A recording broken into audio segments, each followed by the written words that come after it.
Next nine news में आपका बहुत बहुत स्वागत है। मैं हूं आपके साथ अबरारुल हक रहमान।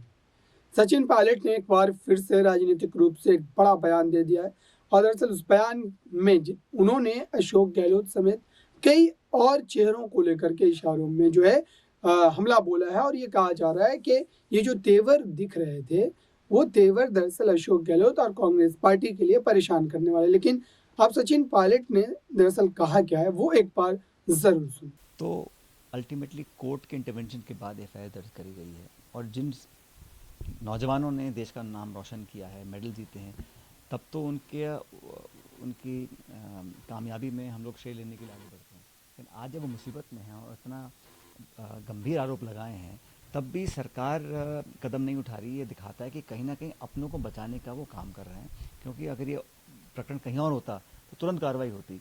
तो मुझे लगता है कि अब कोर्ट के इंटरवेंशन के बाद एफआईआर दर्ज करी है, लेकिन सरकार को भी कदम उठाना चाहिए। जब इतने मेडल विजेता हमारी लड़कियां, लड़के, नौजवान इतने दिनों धरनों में बैठे हैं और इतने भावुक होकर अपने इतने गंभीर आरोप लगा रहे हैं और कार्रवाई नहीं हो रही, तो ये अपने आप में बहुत बड़े सवाल उठाता है। प्रियंका जी वहाँ गई आज, क्या आपको लगता है कि इस केस में अब सरकार गंभीरता इसमें सबका एक मत है। इसमें मैं नहीं समझता हूँ कोई कहेगा कि इसमें कार्रवाई नहीं होनी चाहिए, और जांच तो हो, तथ्यों का पता तो पड़े। लेकिन इतने महीने ही बीतने के बाद, इतने दिनों से फिलहाल दोबारा वो अनशन कर रहे हैं और कोई कार्रवाई नहीं हो रही। जब तक आप कोर्ट नहीं जा रहे हो, फिर कोर्ट डायरेक्ट कर रहा है, फिर एफआईआर रजिस्टर हो रही है, तो कहीं ना कहीं जो नियत है वो न्याय दिलाने की नहीं है। उसका मैं समझता हूँ सबको विरोध करना चाहिए और हम सबके लिए बहुत ही शर्मिंदगी की बात है कि इतने मेडल विजेता जो देश का नाम रोशन कर रहे हैं और पब्लिकली आके अपनी बातों को रह रहे हैं, उनकी आंखों में आंसू हैं, वो धरने पर बैठे हैं और सरकार उनकी मदद के आगे नहीं आ रही। ये बहुत दुर्भाग्यपूर्ण है। सर, कुलभूषण सिंह ने कहा है कि मैं उन पर भरोसा, लेकिन मैं इस्तीफा नहीं दूंगा।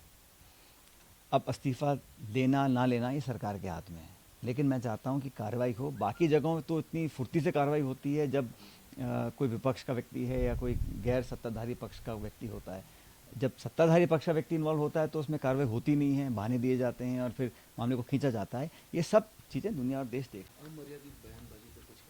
मैं समझता हूँ राजनीति में जो भाषा का प्रयोग हो रहा है बिल्कुल निंदनीय है। राजनीति मुद्दों की होनी चाहिए, और जो टीका टिप्पणी हो रही है, जिस लेवल पर भाषण दिए जा रहे हैं, आपस में एक दूसरे को कहा जा रहा है, मैं समझता हूँ बिल्कुल भी सही नहीं है। और जो लोग बड़े पदों पर हैं उनकी जिम्मेदारी बनती है इस प्रकार की भाषा का प्रयोग ना करें। मोदी जी ने सुबह कहा कि 91 तरीके की, मैंने कहा ना, भाषा मर्यादित होनी चाहिए, सीमा। तो आपने देखा जिस तरीके से उनके तेवर देखने को मिल रहे थे और राजनीतिक एंगल को वो बारीकी से बिल्कुल बता रहे थे कि प्रदेश में कांग्रेस पार्टी की सरकार कैसे बनेगी और किस तरीके से इस पूरे मुद्दे पर कांग्रेस को अगले कदम जो है वो उठाने चाहिए। अब देखते हैं कि इस पर पार्टी हाईकमान की प्रतिक्रिया, अशोक गहलोत की प्रतिक्रिया किस तरीके से आती है। इस खास रिपोर्ट में बस इतना ही। देखते रहिए ताज़ा तरीन खबरों के लिए नेक्स्ट 9 न्यूज़ को। धन्यवाद।